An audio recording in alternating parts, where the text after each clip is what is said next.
evening, everybody. Welcome to another edition of Sports Wrap. My name is Scott Morgan, Motor City Madmouth. Pleased to have Mike Santos and Cody Spink on the show. Glad to have both of y'all with us. Glad to be here. Me too. Ready to talk some hockey and then some because we mix it up a little bit, but do predominantly hockey on this show. We're going to start it off one of the most difficult things to do in sport, called three-peats in U.S. sports since 1970. I'll list them all off. The Oakland A's had one in 1970. In the 70s, since 70, from 1972 to 74. Montreal Canadiens, 1976 to 79. They had four straight, actually. The New York Islanders, 80 to 83, some pretty good teams over there. They had four straight.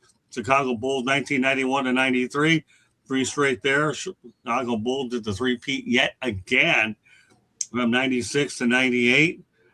Unbelievable, isn't that? And then, so you had three straight there. Then you have the Houston Comets of the WNBA. My goodness, they ended up pulling it off where they were able to get four straight. Three straight for Pat Riley, who coined the phrase, and the Kansas City Chiefs didn't get the job done. Otherwise, they would have been part of that three-peat group as well. But Pat Riley has multiple trademarks of the three-peat that began in the 1970s. He has a company called Riley's Company. He has Riles and Company. And obviously, his 6 online packets for T-shirts, jackets, and more. So, Mike, what are your thoughts about all these different three-peats and how difficult that they are actually to get done? I think it's become even more difficult in recent years in all sports. One, because of expansion, which has also meant the expansion of the playoffs. So now in many sports, including hockey, you have an additional round or additional games that you have to win to get there. Mm-hmm.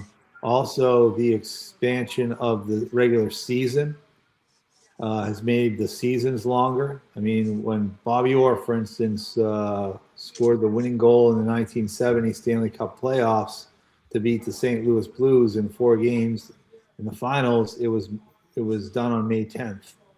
Now we play almost 2 months longer than that for the playoffs. So, it's just become incredibly difficult to do these days. I mean, even 2 in a row is a feat that you don't see as much anymore because of the length of the seasons, the length of the playoffs now, and more competition, which means that the talent's spread out. You don't have these dynasty teams like you used to have. Yeah, I like your point about expansion of the playoffs to more teams getting in and another round of games. That's something, and I'm going to be bringing this as a universal topic on all of our shows. I thought I'd throw that hockey because there were some that did it in the 70s and 80s, and those were some pretty good teams. Obviously, Dennis Potvin was on that Islanders team, and the list goes on and on. And, of course, Montreal, they had a lot of great players as well. So, Cody, what are your thoughts about the three-peat? No, it pretty much – ditto from exactly what Mike said. It's more difficult, more competition, expansion of playoffs, expansion of teams. We may have more talent, but it's more spread out at the same time. And you're seeing more, like rivals playing against each other right away. So it's probably even harder to beat those certain teams because you're playing was it last year we had Dallas and Avalanche in the first round? Right. And how is that fair? Like those are probably 2 teams that are meeting in the Western Conference final most years. Tampa Bay and Florida playing in the first round. So I think that's another reason why it's so much harder because you may be the better team, but maybe you're just not as good as your rival team because they just have your number. Oh, Sergio. One thing I'll add to it too is with the extension of the seasons and the playoffs. There's shorter period of time in the off season to recover, especially from injuries. If you take a look at Florida now, who's won 2 in a row, 2 Stanley Cups in a row, and the year before went to the finals and lost to Vegas. So they've been to the brink 3 times now in 3 years. I'm not saying that it is the reason. But I bet you could draw some conclusions when Barkov gets hurt the first week of training camp after having that long a season, 3 years in a row, and those short off seasons, these guys have 2 months and they're back at it again. And so you see the type of injuries that have gotten in the way of, the Panthers, possibly going for a three-peat this year. When you lose a Kachuk to this point in the season, basically at least for half the season, and now you lose Barkov for the whole year. It just takes too much out of you, and you don't have enough time to recover. No question. Well, yeah, obviously Alexander Barkov and Matt Kachuk put the Panthers behind the 8 ball to begin with. No doubt about that, and they're facing an uphill battle. Well, let's talk about Lindy Ruff. Here's a guy that recently coached in his 1900th game. Mike, this guy's been around a long time. He's had a lot of success, and the Buffalo Sabres are having some recent success. What are your thoughts about Lindy Ruff? I mean, he's been a great coach. Hasn't been able to get over the top, but he's been close. I tease my friends that were with or played for the Stars in 2000 and tell them that they need to finish that series because the game-winning goal with Brett Hull in the crease shouldn't have counted, in my opinion, the way they called it all year long. He was a coach of that team that lost in 6 games. He did a great job in Dallas. I was surprised how fast New Jersey moved on from him. He was a great assistant coach when he first started off in Florida, when they had some early success as an expansion team. And, it's nice to see that Buffalo finally got it turned around. I'm sad to see that it happened after some management changes or right when they made some management changes, because I think Kevin Adams is not going to get the credit he deserves for doing a pretty good job up there with not much to work with. But yeah, he's a great coach. Never worked with him. I can't see why players wouldn't want to like to play for him. And it's nice to see him doing this again with Buffalo because, I mean, that's how I think most people look at him as a Buffalo Sabre. Cody? No, yeah, like I've always remembered him more as a Buffalo Sabre, as the head coach and everything. He was the last one to take him to the playoffs. That was his first time around coaching. And the Kevin Adams thing, I think the one that people aren't appreciating is that JJ Paterka trade that happened. Mm-hmm. To get Kesselring and Josh Doan back in that trade was pretty good, but Lindy Ruff has done, I think, well for what he's been given there. And they're starting to play really good hockey right now. So I mean, they just crushed my Ducks over the weekend. So and they look good doing it. So I wasn't shocked. If I put money on it, I would have put Buffalo on that. So, but like I said, Lindy Ruff has them playing well, and he's always been a really good coach. Yeah, the problem is the Buffalo Sabres have been relevant for years. And I mean, years they haven't been in the playoffs. And now that they're having a little bit of success, I'm just glad that Lindy Ruff is there to see some of that success up there in Western New York. All right, let's continue on. The Detroit Red Wings actually did something during the holidays. They snapped the Dallas Stars streak of 16-0-0 when leading after 2 periods of the 4-3 win on December the 23rd. Let's not kid ourselves. The Detroit Red Wings are starting to make a little bit of noise. But what do you think about a streak like that, Mike, when it gets snapped by an upstart team like the Wings? Well, first of all, a streak like that in any sport, but particularly in hockey, is incredible. Right. And sometimes it takes some pressure off the team that's, in the streak, and probably pressure that you don't need in the middle of the season. So, it probably had to end at some point. It ended with Detroit, and I think Dallas has probably moved on. They move on to the next game, and now don't have the pressure and the people asking all the time about it and those types of things. Cody? Yeah, like I said, exactly what Mike said. Sometimes it's always nice to get that thing away so you're not as holding the stick too tight or doing a little extra on your shots. You could just go and play hockey now. But what an incredible streak to have 16 games when leading after the second period and not lose. I mean, that's a great feat, especially in today's world of sports, with competition and everything. So I think that's great. Dallas is a fantastic team. I was still shocked DeBoer got let go, but Gulletsen's doing a great job there. The whole team's looking good. But I mean, the Red Wings, they're playing very well right now, and it's weird that we're talking about Detroit and George isn't here to help talk about that. But I mean, Gibson's been playing out of his mind over there in Detroit since lately. So I'm not shocked, but shocked at the same time with this. Oh, John Gibson. Well, at least I know that one. At least I know that player. Well, he told me earlier in the year he was one of those Dr. Jekyll and Mr. Hyde. You didn't know what you were going to get, but apparently he started off slowly, so you were right at the beginning. Now he's starting to play better hockey. So let's move on to Bristol Motor Speedway. Actually wants to host a NHL game, the Winter Classic, whether it's the Winter Classic or an outdoor game, and they were successful with it with baseball, Mike, when they did it this summer. What are your thoughts about the NHL moving to Bristol, Tennessee? I'm not a fan of the Winter Classic or what it's become. Yeah.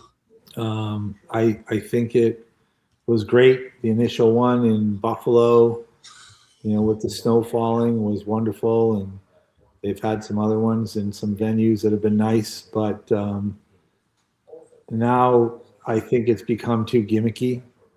I don't mind seeing a game at Yankee Stadium or Fenway Park one a year. But now if we're going to start having games in Miami in a domed baseball stadium or racetrack in Bristol, Tennessee, I'm not for it. Cody? I'm like 50-50 on it. I mean, at least it's somewhere near a hockey market with Nashville being right there. So, I mean, I could see how it would work. I mean, you could I don't even know how big the stadium is for the Bristol. I'm pretty sure you could fit a lot of people. I mean, I can totally see them having a outdoor game there. I wouldn't be shocked if they end up doing that one day. So, I kind of would like to see one there because, it would see different teams, the Predators and, probably not Chicago because they've been in 20 of them already. But probably easily find another team to play against a team like Nashville there. And I think it would be a good thing to play there and maybe even get new fans to start watching hockey if it's there. All right, let's go to the chat room. Friend Zone's become one of our good friends in the chat room as of late, so we appreciate him. Says, I should bet on hockey. There's no doubt a way to modify it the way football and basketball have been modified. All right, that's something interesting about betting on hockey. And what's the other one? Hip hop hockey, the USA can make Taco Bell version of anything, I guess. That's pretty interesting, creative comment. Here's the thing about Bristol, okay?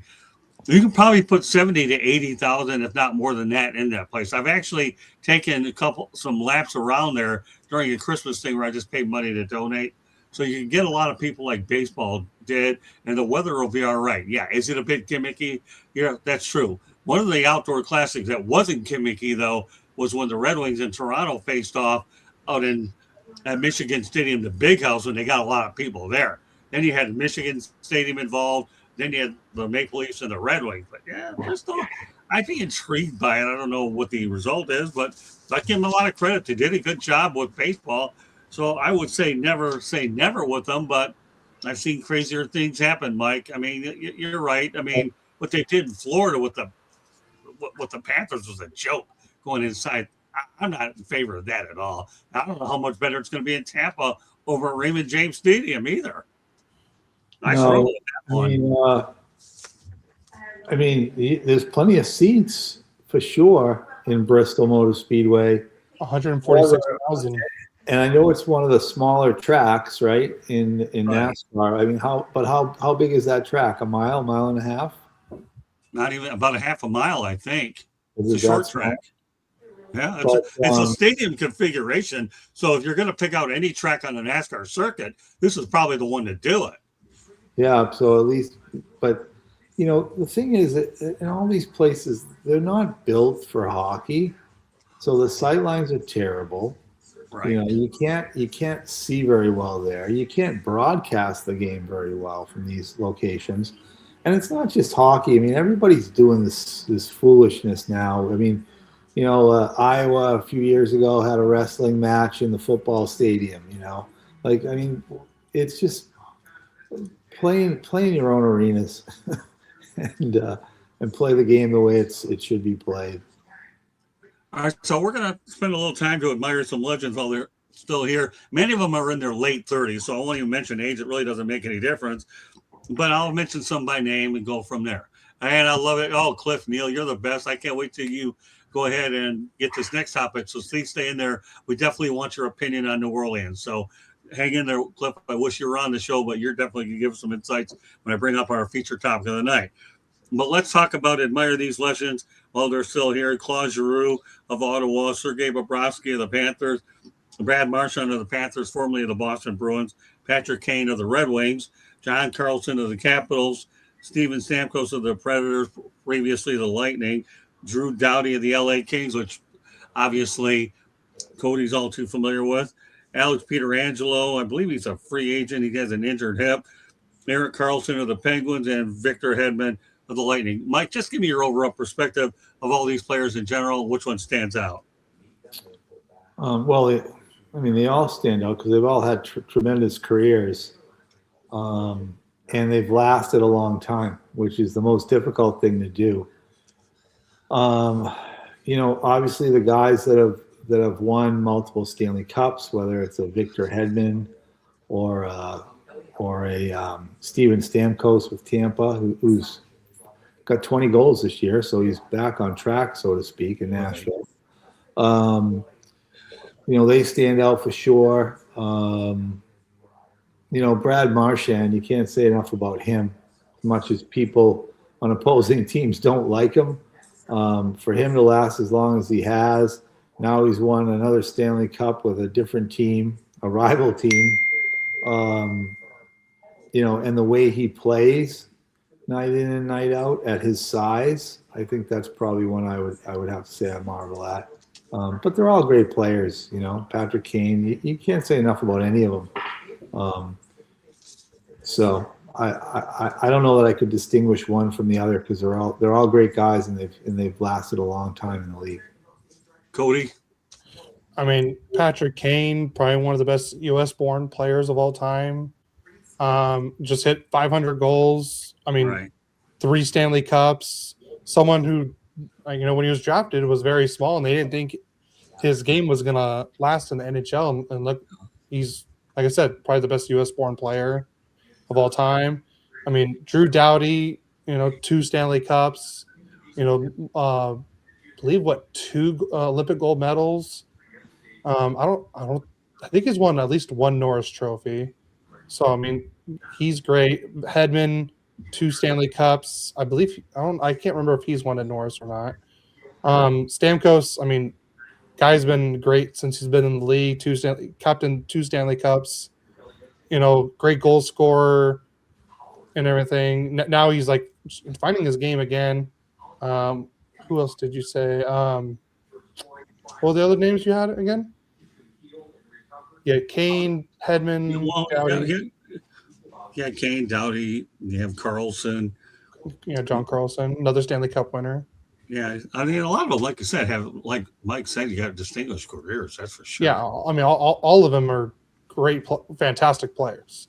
If I was a GM, if in their prime, I would take every single one of them in their prime.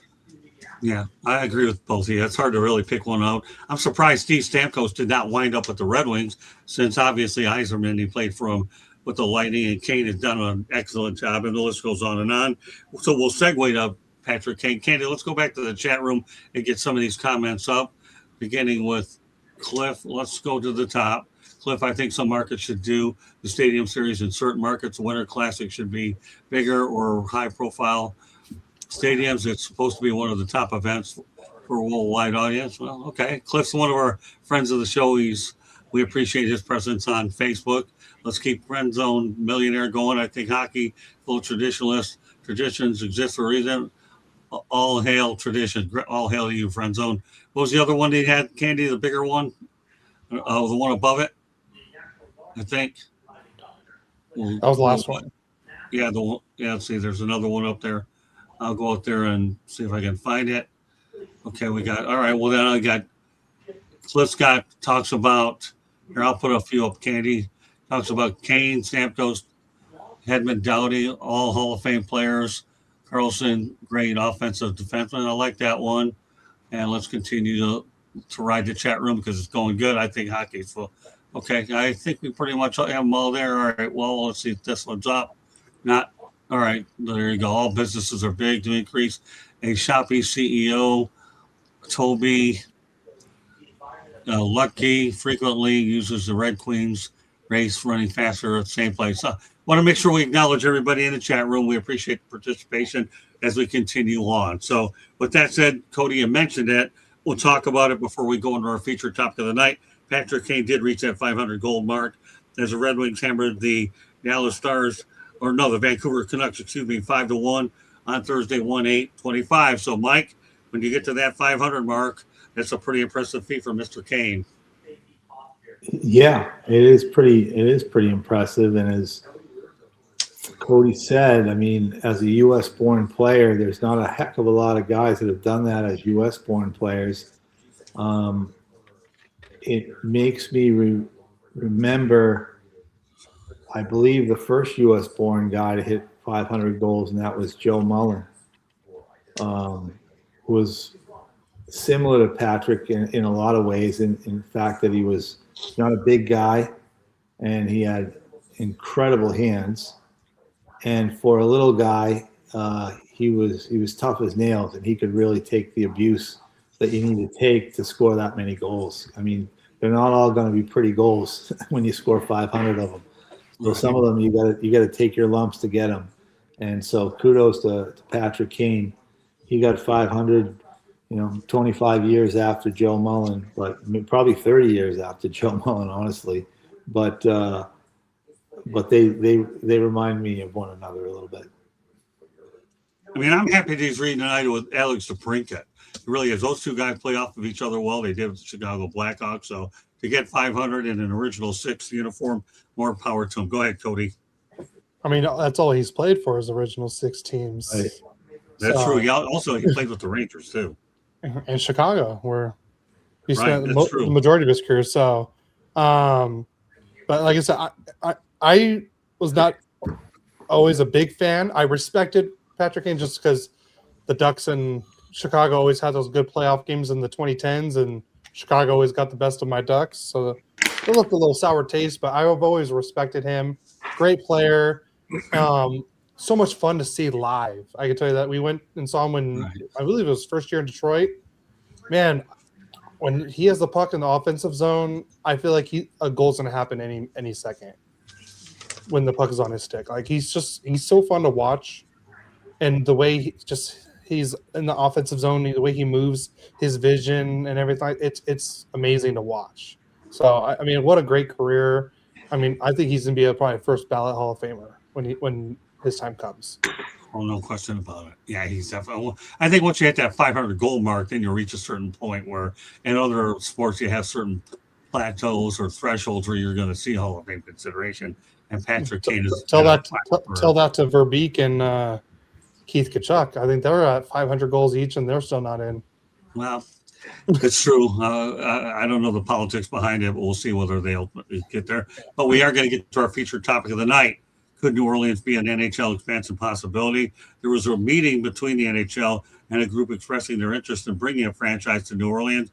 Could an NHL franchise come to the Big Easy? Well, look to join the Pelicans and the Saints. And we haven't heard a whole lot on the Atlanta front lately. Mike, what do you think of the NHL in New Orleans?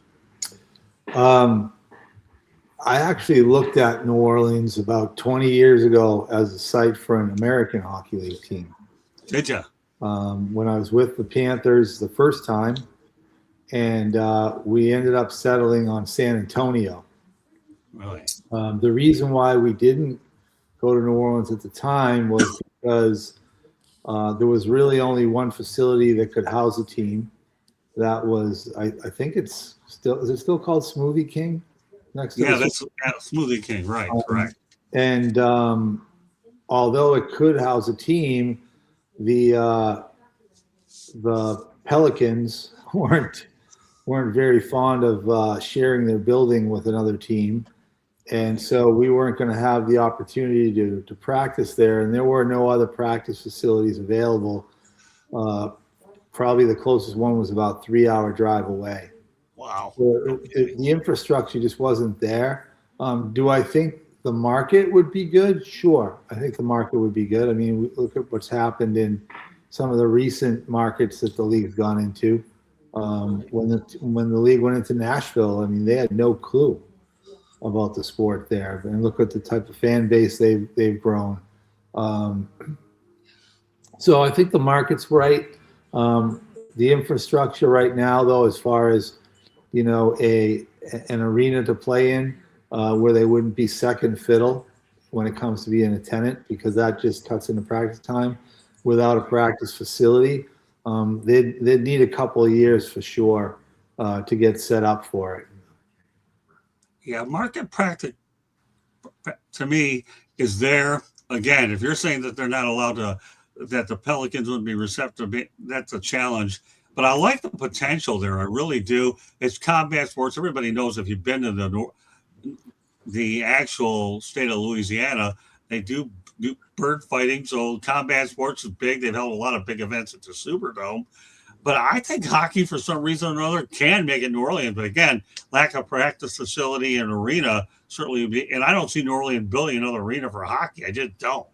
So they got to get that part figured out. But just the thought of bringing New Orleans in the expansion discussion, and the fact that Atlanta's quieted down a little bit kind of brings out the degree, Mike, of intrigue at least. Yeah, well, it's intriguing. I do think that there are other markets that are better markets that the NHL would be interested in right now. Top of the list would be Houston, for sure. Right. I just don't see New Orleans being probably a top 4 or 5 market that they'd be interested in, and a market that it's been batted around for years and no one's really gone through with it because of it, would be something, not too far from the Toronto area. I mean, it's hockey crazy there, and although the Leafs wouldn't want any part of it, 3 NHL teams survive in the New York market. 2 NHL teams survive well in the Southern California market. I think it's good for rivalries. I'd love to see the NHL put another team somewhere close to Toronto, whether that's Hamilton or Burlington or somewhere in that area. The market can definitely support it, and I don't think it would be a burden to the Leafs at all, to be honest with you, financially. But yeah, I just think there's so many markets that would be ahead of New Orleans if the NHL was really serious about where they wanted to go. Well, I'd love to see. We all know Houston's a given at some point. I believe that's not a matter of if, it's a matter of when. But I'd like to see Kansas City and Milwaukee also considered at some point as well. We'll turn over to you, Cody. No, I think New Orleans would be an interesting one. Me and my wife, we visited New Orleans, and it was we had a great time. We were there. The weather is definitely bipolar out there. Like 1 minute's beautiful sunshine, and the next minute it's raining for 10 minutes hard. So, right. Like I said, but other than that, we had a great time. I think New Orleans would be a great place. I mean, like I said, they already have the arena, but as Mike says, there's no practice arena. They would have to make that happen. But I think there's other places I would rather see before New Orleans. Okay. I mean, I would like to see interesting hockey names. They would come up for a team name for New Orleans, like Voodoo or something with the Gators or something like that. I think that'd be kind of cool to see with just the more interesting type of names you can come up with there. But like I said, Houston would be a good one. You said Kansas City. I've heard Hamilton. I think that's also another good one. I think Portland would be another good one to see too. But I think the one, what was the one, or one in Indianapolis would be good to see too, because all of those places already have an arena in those places. Well, believe it or not, the New Orleans Voodoo were actually the name of an arena football league. Yeah, I saw that, and I love the name. That's why I said it. Yeah, New Orleans had an ECHL team in the 90s. I think they only had it for 2 or 3 seasons, called the New Orleans Brass. Yeah. They played in a venue that wasn't really in a hockey arena, and it was pretty terrible. Was it? Yeah. Yeah, I can only imagine. All right, let's go to Vegas because this one's an interesting one here. Obviously, I remember a while back George McPhee joined the Golden Knights as their first GM. There's no telling that George McPhee. It's amazing the job, Mike, that he's done up in Vegas, especially since he's their first GM and they haven't needed another one. Yeah, I mean, I love George McPhee. And the thing I like about him most is he's just a straight up honest guy. He played hockey the same way. He's a little bit older than me, but Hobie Baker winner at Bowling Green. I know he played for the Rangers and Devils. I'm not sure if he played for the Islanders. He may have played for the Islanders, making him one of only a couple players that played for all 3 New York area teams. Not a big guy, but tough as nails. And, has always done a great job. Went to Rutgers Law School and got right into management after he finished playing. Worked in Vancouver for years and got his first job, which he must have been in for close to 20 years, as the general manager of the Washington Capitals, and did a phenomenal job there. So when he lost his job there, I was glad to see him, first of all, land in Vegas.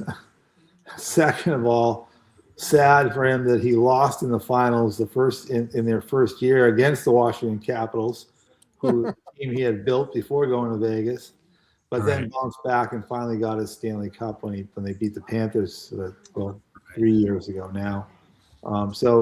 Great guy. I mean, as good a GM as there is in the business.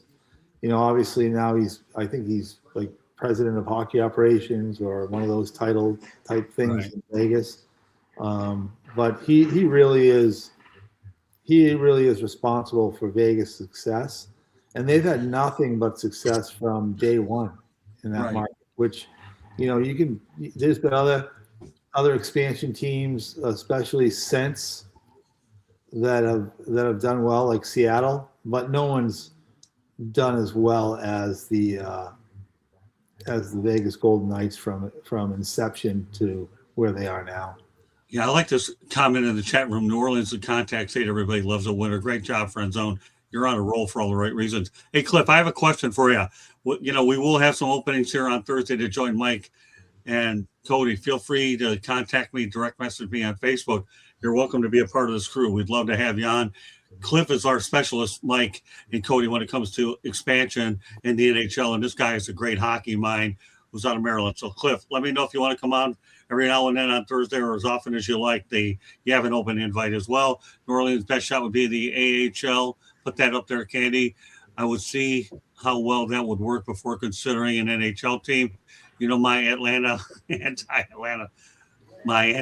sentiments give NHL, Atlanta, and AHL team, they could be Tampasville. That's an interesting thought. It really is. I'm going to be a Tampasville. I like that. This guy just knows a lot about expansion. So, Cliff, you're out there. Please let me know. Contact me, and you have an open invite. And, of course, Friend Zone, you get tremendous contributors. Well, you know what? It also helps to have tremendous people in the chat room, Friend Zone. And, Mike, I'm telling you, this guy here is very dedicated to what we do. And Friend Zone and people like Cliff, this is really what makes it all about when you have these type of individuals, for sure. So, Cody, some comments about George McPhee.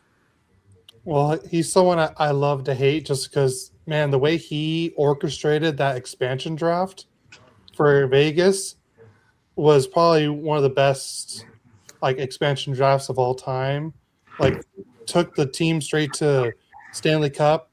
He completely fleeced I don't know how many teams. Like, hey, well, if you trade us a first round pick or this player, we won't take one of your top players that are unprotected. Like that's how he fleeced the Ducks. He's like, hey, we won't take was it Sammy Vatanen or Cam Fowler, but you have to give us Shea Theodore. That's how Vegas got Shea Theodore. And they're like, hey, Vegas told Anaheim, like, hey, we'll take Clayton Stoner if you give us Shea Theodore. And I still think that's one of the worst trades the Ducks have ever made. Because I mean, look at what Shea Theodore has done in Vegas.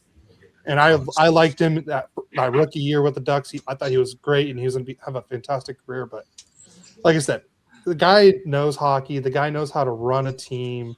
You know, just all the moves he makes are golden. Let's just put it that way. Like he knows how to build a winner, and he is a winner. So, I mean, like I said, love to hate, but I would definitely respect the guy because that's someone who I would love to have as my GM if I was a player. Yeah, he's a smooth operator. Mike, you already summed it up. Anyway, friends, and I knew where you were going there, that Louisiana. I meant to say I knew that. So it's okay. You're fine there. So, all right, let's continue on here. Let's talk about the most game-winning goals at home in Pittsburgh Penguins franchise history. I'll mention a few names. You got Evgeny Malkin, Sidney Crosby, Jaromir Jagr, and Mario Lemieux. Malkin leads away with 53, and then the rest – Sidney Crosby 53, and then we all know about Jagr and Lemieux. Mike, pretty good list there, isn't it? Yeah, pretty good list, and there were some other pretty good players that maybe didn't make that list for game-winning goals, but certainly scored a bucket load of goals playing with those guys too. I mean, through the years, there's been tons of guys that have played on the wing with some of those players and done well too. But heck, they've had a couple of good rides with Mario and his gang and Sidney and his gang, and got themselves a fistful of Stanley Cups at the same time. So there's nothing I can say but good things about that whole list. Cody. What a bunch of nobodies. I mean, why are we even talking about this? I'm just kidding. All these guys are first ballot Hall of Famers. I mean, Evgeny Malkin, Jagr, Crosby, and Lemieux. God, like we're talking about Hall of Famers here. Like, what a great list for just one franchise to have. You know, like even Evgeny Malkin, I believe he won a Hart. Even with I think one of the years that Crosby had like that concussion head injury.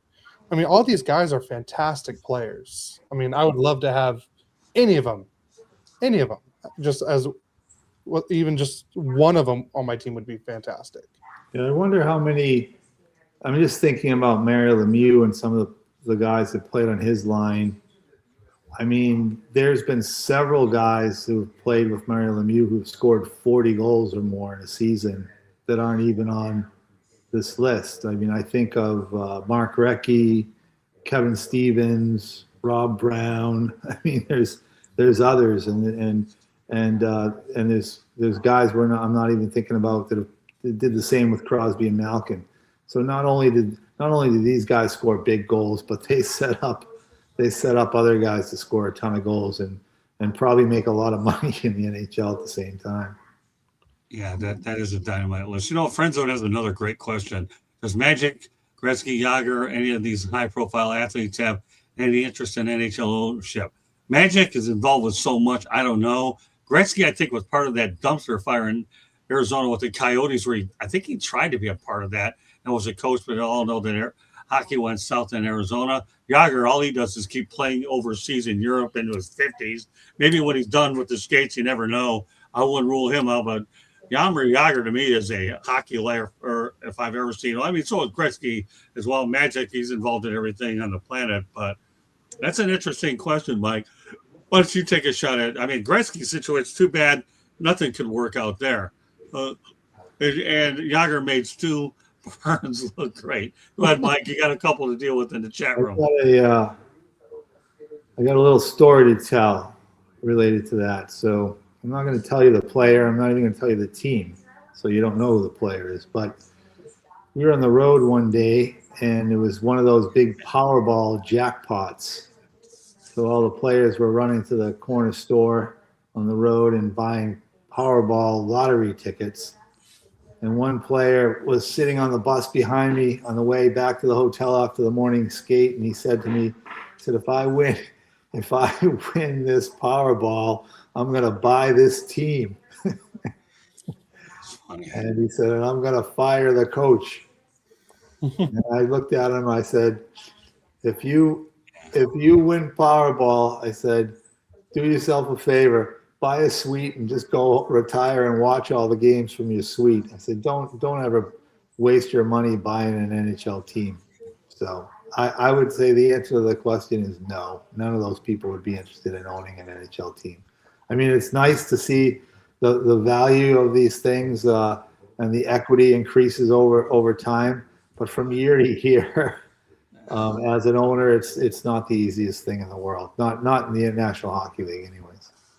Most teams need to get to the second round of the playoffs just to break even financially. So, Frenzo mentioned Yager, the new Gordie Howe. I've always compared Yager to Gordie Howe in terms of longevity. Good evening, Jeremy Ballrick.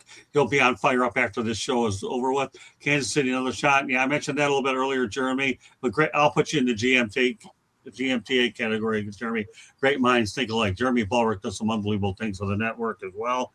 So obviously we talked about that list. And so anything else you want to add to it? One more hockey topic, or to bring in Candy Ebling for a couple of topics that she previews her show.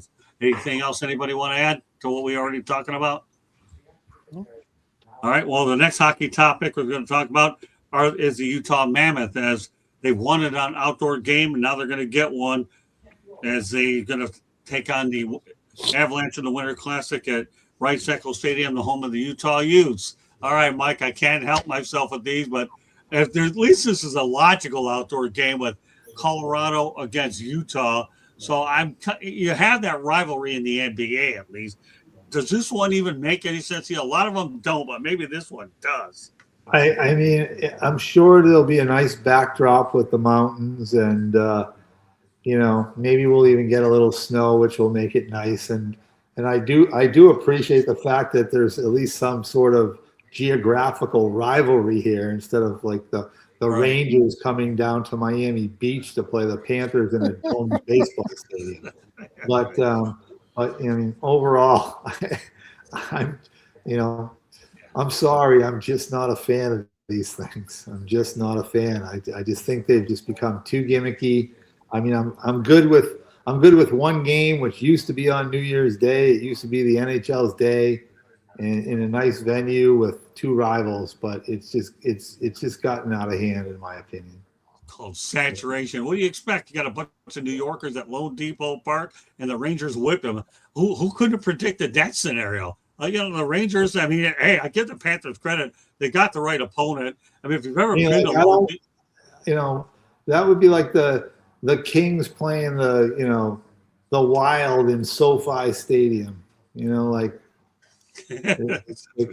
At least if I want to see an outdoor game out there, I want to see the Ducks playing the Kings, and I want to see it at a good venue.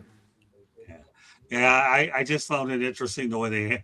Sure, yeah. I mean, if you've ever been to a Yankees for Miami Marlins game, the Marlins win at the gate there, and they really do.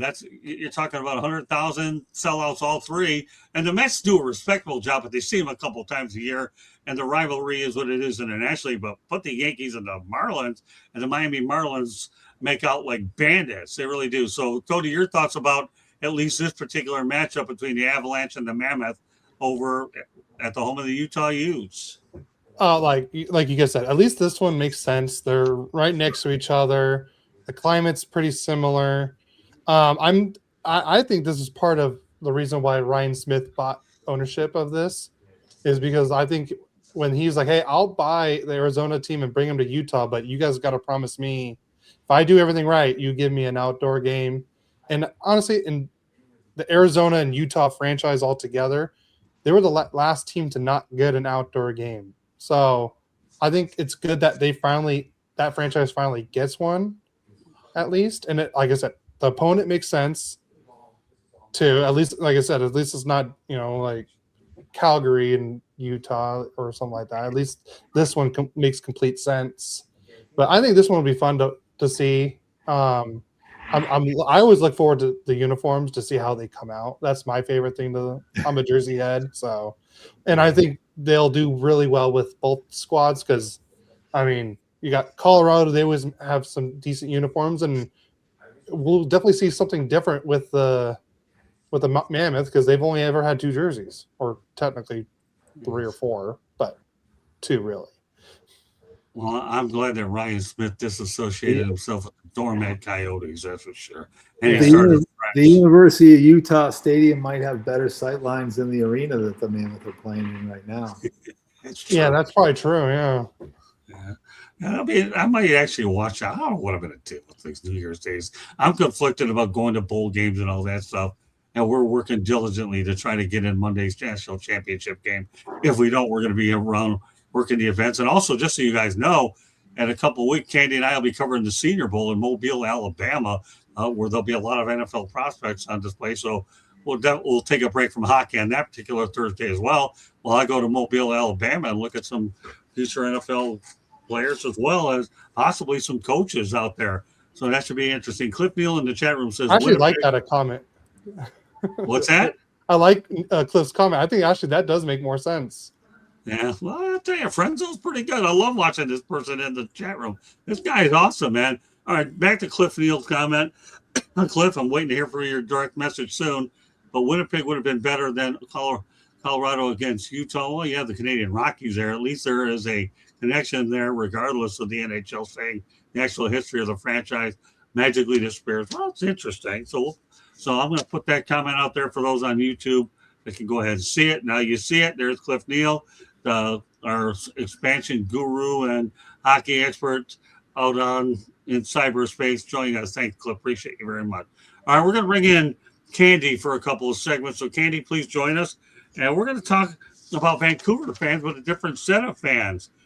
And this is an interesting one here because I'll tell you right now, approximately 1,200 Vancouver fans reportedly traveled to Fort Lauderdale for the MLS final against Inter Miami, and they ended up, which Inter Miami won and claimed its first MLS title with Lionel Messi. So, Candy, why don't you give everybody an overview of what took place over there? Because that was interesting how Vancouver fans, we know, will travel in hockey. But, Mike, we're talking about MLS fans in Vancouver traveling to this area to see soccer. I watched that MLS game, and I was thrilled. I try to watch as much of the Inter Miami games as I can. I actually made it to a couple this past season. I think when you've got a legend of any sport like we have Messi, here, you gotta get yourself out and see an athlete like that at least once. And right. It was awesome to have him in Fort Lauderdale. I'm a little sad that they're moving down to Miami because the rickety old what used to be a spring training baseball stadium that they made into a soccer stadium, I thought was pretty cool. It was a neat little home advantage, and it got a little crazy in there from time to time. So good luck in Miami. I hope you come back. Yeah, me too. So, Candy, give us some insights about the MLS fans in Vancouver that came around here to support the game. I mean, let's face it, like Mike said, anytime you can see the GOAT of a sport, you got to do it. And people from Canada come down here. That's not unusual. There's a lot of what would I say, snowbirds that come down here, even from Canada. So for them to come down here and see Lionel Messi doesn't surprise me. If you have never been to a soccer game like an MLS, those fans are crazy. Like, they're rabid. I mean, I always thought, that NHL was good. I've seen football. I've seen college football fans, which I think are better than NFL fans because I think they get more into it. But when you go to a soccer game, whether it's, because Lionel Messi and some of the players there, I would think more like the World Cup for soccer is the fans that you get for some of those games, they're just really enthusiasts that really get into it and get behind their team, We've seen it with Lionel Messi and Inter Miami before, so I'm not surprised at all that they came down from Vancouver. The only challenges I had there when they hired another coach that didn't speak English, I was in trouble because I don't know Spanish. I came from Detroit. I didn't talk that language. I've never done well as otherwise. Their PR guy, Cabrera, Rafael Cabrera. Rafa is unbelievable. He's one of the nicest guys I've ever met. So I have to reconnect with him, but I just don't know how to speak Spanish, and I couldn't be able to get. But now they got another coach. I think that's bilingual. But I'll tell you what, Inter Miami, that's a good brand. They did a decent job in Fort Lauderdale, but that building is still going to be used for one of their soccer teams as well. So that tell you what, that place that used to be Lockhart Stadium that they tore down, they'll have 2 first-class facilities in this area. And obviously, the place in Miami, is going to hold like 25,000. I think that's Freedom Park, if I understand correctly. But let's talk about. Turn it over to you, Cody. Tell you one thing: Vancouver fans, whether it's hockey or whatever, they're passionate people. So I'm a huge soccer person. My favorite sport growing up playing was soccer. Like I said, you guys went to a stadium that's my favorite football team is Chelsea. Like I said, I was a goalkeeper. I studied my game after Petr Cech, who actually played hockey too in Czechia and everything. But when David Beckham said that he was going to make a team for MLS, I'm like, oh my God, they're going to win within the first 10 years of making that team.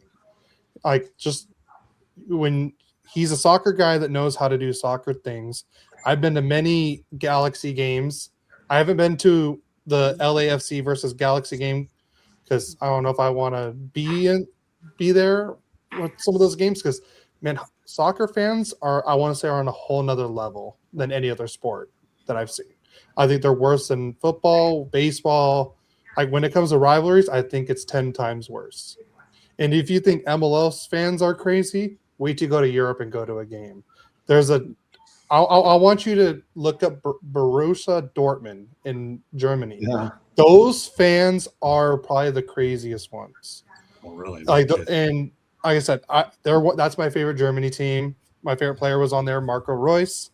Like I said, those fans are crazy. They all have chants. There's that one section where it's like the diehards. Mm-hmm. So I am not shocked one bit that many fans traveled from there to go to Miami to see, because I think that was Vancouver's, I want to say, their first time going to the championship. So, yes. But like I said, congrats to Vancouver getting there. Congrats to Miami for winning. I had a feeling when Messi went there, they're going to win one very soon. I mean, they have Suarez, Jordi Alba. They have a great coaching staff there, and I think Sergio Busquets was also in the midfield there. Like I said, I know my soccer. Like I said, played FIFA growing up all the time. Like I said, what soccer is I want to say the fan base is probably the most diehard out of all of them. Yeah, it's people in this country don't understand how big it really is. Like, Right. People in the United States think like the NBA and the NFL and Major League Baseball and the NHL, and it's so big. It doesn't even compare to soccer on the world stage. And I mean, I'm sure we all have friends like my friends that are like, "Oh, soccer, it's boring, it's this or that." No, just really watch a match, and like Cody said, if you have the opportunity, like, I haven't been to a Premier League game, but I actually follow the Portuguese Premier League, and Sporting FC from Lisbon is my team, and that's where Ronaldo started. That's where Ronaldo started, exactly. So yeah, Candy, he's the GOAT to me, but I guess we can have that debate. No, Ronaldo's my GOAT. Sorry. Yeah, but it's unbelievable when you have some exposure to soccer over there, and I'm glad to see it's finally starting to get some attention here. It's taken a while. Yeah. But it's the excitement in those games. The fans aren't just rooting for their team. They're like socially and economically and politically connected to these teams. Like, it is everything. And the amount of money in soccer internationally will make your head spin. Mm-hmm. I can imagine. Well, I'll tell you, my time going back to soccer in this market goes back to the Fort Lauderdale Strikers back in the 80s. That was the first thing. So Candy's going to get Rafa a clip of this show, and we want to congratulate Inter Miami for winning the MLS Cup, and I'm sure they're going to have a great run there. And she's going to let Rafa that, I'm looking to get down to Miami a few times and check out their new digs down there, and we appreciate all their cooperation in the past. And we have another guy who also I'm adding to the network named Scott Solomon. And if Candy doesn't have time to do it, I'll make sure Solly does, because whatever Scott says, Solly does. So Scott, and Solly's a good guy. Scott Solomon is going to be helping us here at the South Florida Tribune as well. But you know what? Inter Miami's treated us great. For us, it's just a matter of scheduling when we can get there on the weekends, because we're so busy with our extensive broadcast schedule during the week. But I'll tell you one thing, South Florida is a great soccer market. And obviously the MLS and Miami getting a championship with David Beckham certainly puts a cap around it, but they've been good for a while. Didn't start off easy, but again, a newer team at the beginning gets off easy. But over the last several years, they've invested money into the product, and they've done all the right things. So more power to Inter Miami. Hopefully we'll have some more opportunities to work with them later in the year. But again, good luck on your new stadium, Inter Miami. But it's well deserved, and I know you wait a while, but hey, this team has two good facilities. They're going to be training in Fort Lauderdale. They'll just be playing their games down in Miami. Scott, I have 2 points before you let this go. I know I'm keeping the show going. One, I think we need a soccer show. Why, you want to be on it? One. I'm down. I think so. I think Cody would be perfect for it. Well, I'll tell you what, I'll incorporate soccer topics. How does that sound? Yeah. And second, and I'll direct this question to Cody, what do you think about the MLS changing its schedule to match the international schedules? So the international or like the European leagues? The European leagues. Sorry. Okay. Yeah. Sorry. When you say international, I thought like the international friendlies and stuff. No. So their schedule, as I understand it, their schedule is now going to mirror that of like the European leagues, right? So they'll play basically in the fall and the winter. See, there's pros and cons to both. It depends on how you look at it, because I know a lot of players liked it, because when your season stopped, like at a certain point, you can get loaned to the MLS if you wanted to work on something, or vice versa. So I could see, like, if someone wanted to, like, hey, I didn't get enough time with the first team in Europe, I think like Landon Donovan would be like a perfect example. He was over there in Milan. He was over there with Everton. He wasn't getting enough playing time, but they loaned him back to Galaxy, and then that's where he played first team. He was continued to grow his game and everything. So I think that was like the pro to that, but I can see why they would want to mirror it. That way it's all together, but at the same time, you could be losing some viewership. But then again, you're probably not, just because the European games are like going to be early mornings, and the MLS games will be more, regular time for us. So, like I said, I have my coaching license for soccer, and I coached high school. So, like I said, I know my stuff when it comes to soccer. So, would the MLS teams get the opportunity to play in the Champions League? No, because that's just European. Okay. So so that's like all European teams. Yeah. They have something similar for like the North American and South American. I think it's CONCACAF. So CONCACAF has a league like that in addition to its like international tournament or whatever. Yeah, so like you can see Galaxy playing against Cruz Azul, okay, and stuff like that. They do have that. Yes. Gotcha.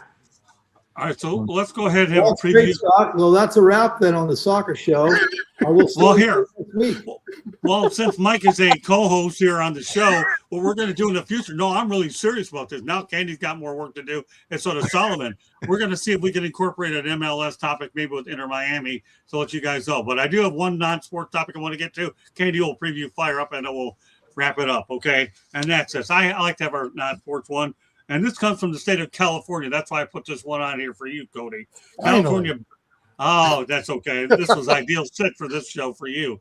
California bans declawing cats under new state law signed by Governor Gavin Newsom, Assembly Bill 867. What are your thoughts about them banning declawing cats?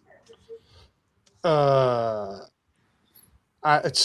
don't own any cats. I don't understand the whole cat declawing thing. Is it harmful to them? Is that why they're doing it? I don't understand. Candy. He needs help here, Candy.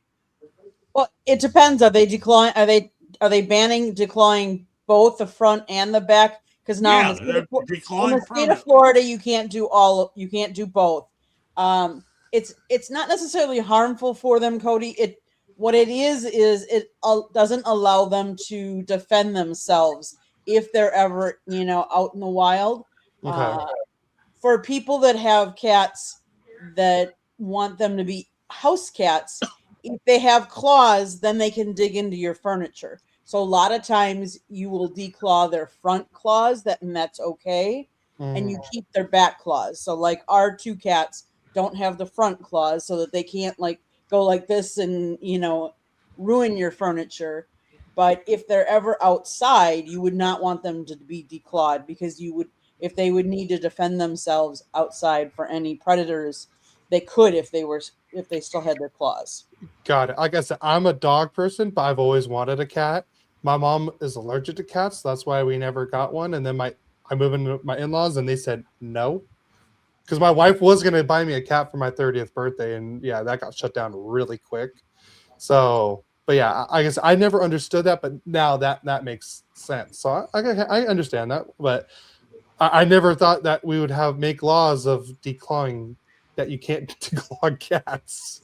See, now that Mike is a co-host, it's always been on the show. We're going to incorporate Inter Miami content into this show. How's that sound, Mike? Okay, so we get. I think that's great. And then if that works well, then I want a college wrestling show too.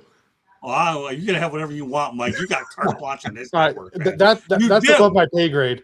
Soccer and hockey I can easily do, and baseball, but Mike can have whatever the heck he wants. That's although we have to get together and we'll talk about some other ones. But we're gonna ask him now because Mike Santos and Cody are on board with a topic I threw in there about this championship. And Katie, I feel bad. She's got more work. She's got to get a hold of Rafa. She's gonna send him to the show.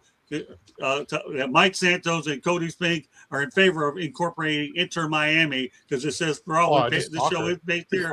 Soccer. Look, I think it could be big off of their championship. I think people in South Florida would love a soccer show that they could tune into. Yeah, I only have so many hours of the day, but we'll incorporate it in this and see where it goes. If you really want to see me fangirl, if you get David Beckham on here, I will literally lose my. Like I would be speechless. Okay. Yeah, I'd be. The best thing I can hope for with Beckham is get me a one-on-one interview with the guy down in Miami. But I'll work it since there's some interest in here, and if I can get a clip and put him on a show like this, then you can lose whatever you want here. I'll still look for the interview and put it on my bucket list. So I'll tell you, I love it when we come up with different stuff on these shows, and with Mike Santos being the designated co-host. Hey, his opinion's worth gold, man. It's worth more gold than that shirt that he's wearing. And speaking of which, Santos, you're going to let everybody know about hockey, Iowa wrestling. I know where your heart's at there. This weekend, Iowa Penn State duel. You got to see it. Yeah, but now what you're going to do is talk about Hockey Operations LLC, aren't you, Mr. Santos? Yeah, Hockey Operations LLC is we're actually doing gangbusters. Had a great meeting today with the NHL Alumni Association. So we are on track to launch the Hockey Intelligence Agency, which is our product that's been coming for a couple of years now, originally named Team 33. So that's going well. I will also be at the ECHL All-Star events this weekend in Allen, Texas. So we'll be having some fun out there. And I'll come back with all sorts of stuff for the next show. I got news for you, Mike. Whatever you want to put on, your gold, man. You and I'll tell you, Mike and I, he's one of my closest friends out there. Whatever he wants, he gets it. That's not even an ask, or a want. It's just a given with this guy. But I know we're going to get together before long here. And Cody gets to be around for the ride. Me gusta jugar al fútbol. Huh? I said, "Te gusta jugar fútbol?" Yeah, you ready to open up a Twitter account to promote these? Yo hablo español. Yeah, okay. Which means I don't understand that. Okay, there you go. See, There you go. I just let I just let my defenders tell me, like, hey, I would repeat what they said, like, hey, what did this guy say to me? And they're like, hey, this is what he said. I'm like, okay, next time number 18 comes in my box, he's dead. That's what I did as a goalkeeper. I kept tabs. Like in hockey, you look at the number, you know who did what. That's what I did as a goalkeeper in soccer. That was me. I was the enforcer on my. Come on. Wait a minute. What are you, 6'2", 6'3"? Yeah, you can stand in there and stop a few balls. Oh, come on. I would go through people like crazy playing soccer. I was a goalkeeper. I crushed people. Oh, I'm glad I'm not on the wrong end of your beating. Hey, I have enough problems as it is. Hey, that's what you got to do as a goalkeeper with those 50-50 balls. If you don't go all kamikaze, those strikers will get at you so fast, and they do it once, and you hit them, they will never do it again. I guarantee you. I'll need you at ACC Media Day when I have my next meeting with Dave Doran, the NC State football coach, who I have a score to settle with. So you come on out to Charlotte, and then you can go out there. You buy the ticket, I'll be there. Yeah, Cody, I don't have a Premier League team yet, so I like to watch and sort of pick my team over time. I don't like to just go for the best team one year or something, you know. Mm-hmm. So I'm still kind of trying to decide. I got to have a Premier League team. Yeah. So, you got me talking soccer. All I did was throw a random topic in there on soccer, and you guys are eating it up faster than my cats eat food, man. When they get fat. That's my second favorite sport, man. You should saw me with the World Cup and the Euro and all that, man. Or Champions League. I go crazy, especially when my team's in it. I'm crazy. I'm like more than I am with hockey. I applied for the lottery for tickets. Did you apply for the lottery for tickets for World Cup? No. I'm not sure how to do that. All right, Katie, we really got to get on Rafa. We really got to get on Rafa now. I'm working Cameron Gorby over for the national championship on Monday night where Solomon's working on it, and we'll be doing some stuff. I don't know. We'll have to see. But now that we have a show with some soccer in it, and you guys really like it, and now you got Chelsea on my expensive bucket list. Oh, God. At least I got to go to the stadium for starters. I'm still going to do, jealous. The next show, I'm going to wear my Chelsea hat on here. Fair enough? I got a couple jerseys. So. We'll have the sock. Well, I don't have a jersey, but I got a hat. That's good enough. You can wear your jersey next time. All right. I don't know if I can fit in that jersey anymore. We might be able to get Pollo Tropical to sponsor the show. Who? Pollo Tropical. Well, all right. You can go ahead and help me sell that ad. You can get whatever proceeds you want. I wouldn't know how to speak to those people. I'm from Detroit. We don't know nothing about Pollo Tropical. It's all winter tropical up there. It really is. I haven't had that much caffeine. I've been off of it for a while. But I'm having fun with the way this show is going, especially from the beginning all the way until we got to the This is the best episode I think we've had. Well, we're having a blast. Now we're talking about soccer, for God's sake. You brought it up. You're gonna go over 2 million in a month with soccer. At the rate we're going, well, we will. I'm telling you, we worked hard to get to that 1 million mark. But I'm telling you, there's some possibilities here. I'll work on it. You got my wheels turning. Especially if we simulcast it in Spanish. Well, I don't know anything about that. We worked hard to get our. That's all I know. Listen, we just worked hard to get our audio book, for crying out loud. Less than some of the microphone, which Katie's going to review. All right, Cody, let everybody know to get a hold of you. Katie's going to take us home with an update on Fire Up as well as updates from the Tribune. Go ahead, Cody. Let everybody know how to get a hold of you. We got a lot of great things in the works for our sports wrap now that soccer's been included, thanks to these two guys. Anyway, all I had was an off-the-wall talk about Inter Miami, and now it's blown up like an avalanche. No, not Colorado Avalanche people. Go ahead, Cody. Well, yeah, I'm Cody. I guess I'm a Ducks and soccer fanatic, I guess you could say now. I guess we'll have to come up with a little soccer podcast name now. But no, you can follow us at Royally Quacked. Me and my dad go live every Saturday morning at 10 a.m. We talk all things LA Kings and Anaheim Ducks, and stay tuned because we have a home and home for the Ducks and Kings this weekend. So back-to-back games, Ducks and Kings. Looking forward to it. They got the Color Rush game tomorrow. The Ducks will be wearing their their orange uniforms, and the Kings will be wearing their black uniforms. So we'll see a color versus color. So I'm excited to watch this game. But yeah, just subscribe to YouTube, and you can watch it live there every Saturday with us. Hey, friend zone, I think there's actually a magazine that they had, Score magazine, when they were selling it many years ago for soccer. I think I remember that, if I remember right. All right, Candy, take us the rest of the way with our information, as well as with the preview for Fire Up. Now that these two guys got my energy cranking to go on that show, you can thank them for finding yourself another person who can't shut the heck up. Go ahead, Candy. The South Florida Tribune Publishing Company published a book, Lessons from the Microphone, Tuning into the Enduring Wisdom of Visionary Leaders. It is written by your host, Scott, the Motor City Madmouth Morganroth. Talks about his 40-plus years in the business. And I don't think it includes much soccer. Sorry, guys. But get your copy today. It's available on Amazon, Barnes & Noble, Kindle, Google, and Apple Books. It's also available on Audible. We finally got the audiobook up. So wherever you get your audiobook from, because it's going to be on numerous platforms, keep checking, because they're putting them on more and more platforms as we speak, but it is on Amazon, Audible, and a couple others already. So yeah, go listen to Scott. Well, actually, it's not Scott talking. It's just his book. He actually had somebody else narrate it, Ashley Ballio. So go check that out. If you like to listen to podcasts, you can find us wherever you get your podcast. If you see the red subscribe button in that lower right-hand corner, that means you have not yet subscribed to us. Why not? Click it, like us, share us, and then turn on your notifications so you're notified every time we go live.